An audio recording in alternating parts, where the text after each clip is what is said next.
I think the relationship between Stacy and House was probably one of those kind of relationships where they were the love of each other's lives, and that once in a lifetime kind of intense love.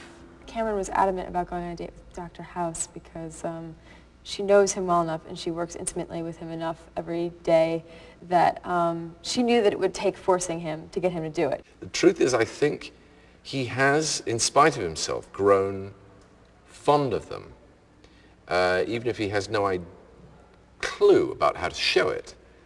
And in fact, if he ever does try to show it, it's almost worse than if he hadn't bothered at all, because he is so incompetent in that regard. He's not a guy who's skilled. He has many skills, but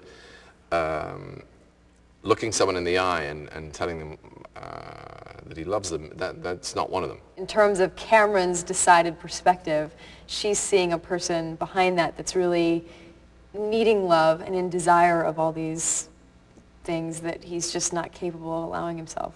House opened up to Cameron, not about himself, but about her. That's always his way. It's to turn the question around, and he's more interested in the questioner than in the question as it relates to himself. I think it's very hard for House to have moved on from her, her to have moved on from him, even though she has in a much bigger way. She's gotten married and carried on with her life, but it was a difficult one for both of them, I think. It's kind of like two people who really should be together, but just can't for whatever reason.